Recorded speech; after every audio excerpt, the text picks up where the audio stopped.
नमस्ते साथीहरु, स्वागत छ मेरो च्यानल युट्युबमा। म सरस्वती बस्ने, नेपालको प्यारो भूमि काठमाडौँ सिटीबाट। र आज चाहिँ मेरो पहिरन राई ड्रेसको छ र मेरो साथीले ल्याएको रहेछ अनि मैले पनि लाएर यसो फोटोसुट गरेको। कस्तो देखिरहेछ मलाई भन्नु है।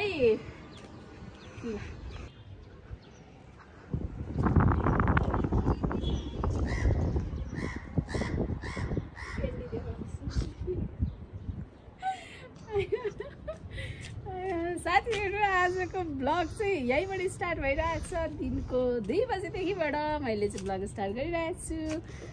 र म चाहिँ यो लुगामा सजाउ भएर, यो राई ड्रेस हो।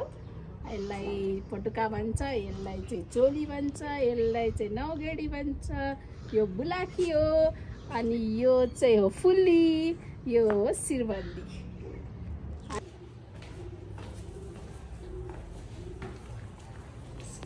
सुनचार दिवाली हीरा मोती जुहारी। हाय हाय रे अल्लाह।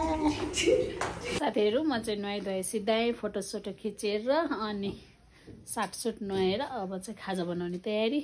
खाजामा चाहिँ आज छोराछोरीहरूको छुट्टी पनि र चटपटे खाने डिमान्ड आएको छ। अब चटपटे बनाउँदैछु म चाहिँ। ल है साथीहरु, हाम्रो चाहिँ चटपटे रेडी भयो। आज चाहिँ मैले यस्तो कलरको बनाएँ चटपटे। साथीहरु, चटपटे रेडी भयो। मेरो पतिदेव पनि खाने हुनुहुन्छ। कस्तो भयो चटपटे? चटपटे कस्तो भयो? आज चाहिँ हामी चटपटे पार्टी, शनिबार भएको कारणले पनि चटपटे हामी खाँदैछौँ साथीहरु।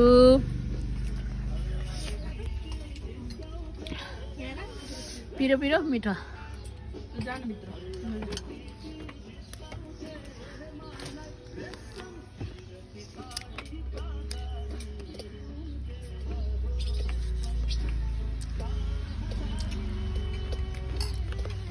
साथसाथै चिसो पनि छ हामीसँग। पिरो भयो भने खाइहाल्नु पर्छ।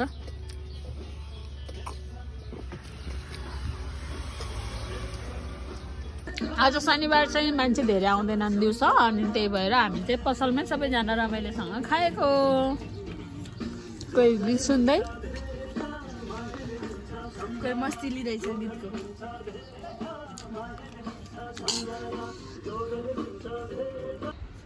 साथीहरु, मैले चाहिँ फोटोसुट सिधाइसकेर नुहाइधुवाइ गरेर मजाले सुतेको थिएँ। फेरि छोरीहरूको पालो रे।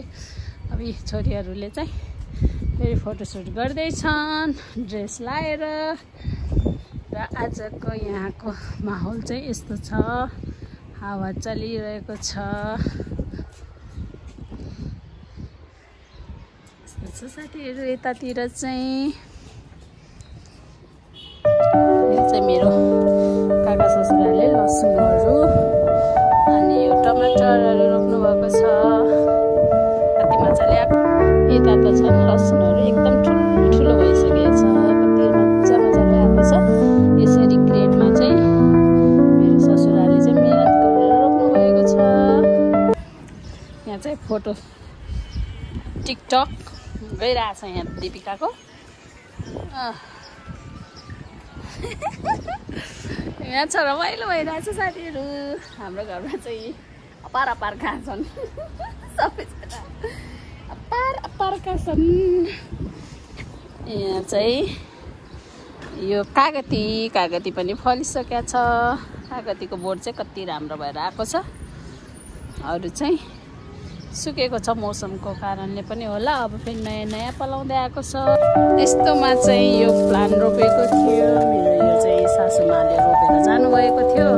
सबै यो मरिसकेर यस्तो बट्टामा यस्तो भएको छ। यो फेरि आउँछ कि आउँदैन होला। अब यो बट्टै चेन्ज गर्ने बेला भएको छ। यो चाहिँ क्याक्टस जस्तै देखिने, कस्तो राम्रो छ यसको बनावट। हाम्रो यतातिर चाहिँ धेर जस्तो यस्तो घरै पछि झन्डा देख्नु भएको छ नि। यो चाहिँ बौद्धिस्ट धर्म मान्नेहरूको घर हो। धेर जस्तो यहाँ बौद्धिस्ट धर्म मान्नेहरू हुनुहुन्छ। यहाँ चाहिँ पुदिना पनि रोप्नु भएको छ। मेरो ससुराले चाहिँ कति राम्रो छ। यो मिठो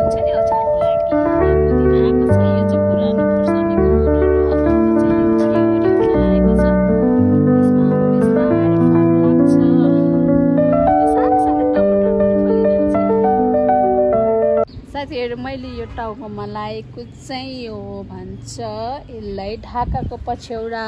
यो चाहिँ नेपालीहरूले विशेष गरी लाउँछन्। यसलाई ढाकाको पछ्यौरा भन्छन् र यो चाहिँ नेवार समुदायमा चाहिँ झन् एकदम स्पेसल मानिन्छ। यो चाहिँ एकदम चोखोमा गनिन्छ। त्यही भएर उहाँहरूले चाहिँ यो धेरै लाउनुहुन्छ।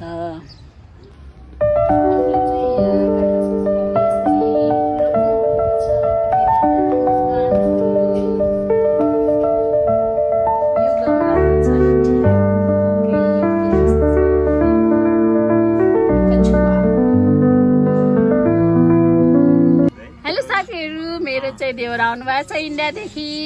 Hello hello hello guys. मेरो चाहिँ साइलो ससुराको छोरा हुनुहुन्छ उहाँ जेठो। मेरो बुढा चाहिँ जेठो दाईको छोरा हुनुहुन्छ। आज दाजुभाइको भेट भइरहेछ र दाई भाउजूलाई भेट्न आइरहनु भएको छ। एकदम रमाइलो पल छ दाई भाउजूको यहाँ बसेर हैन। अब इन्डियामा गएर एकदम मजाले दाई भाउजूको ब्लग हेर्न पाउनुहुन्छ। निहास्रो लाग्दैन तपाईलाई? अब आएको बेलामा पनि घुम्नु पर्यो नि त, यस्तै गरेर ब्लग बनाउनु पर्यो नि तपाईले। अब म परिवार आएको बेलामा अनि म इन्डिया आएको बेलामा देखाउनेछु है।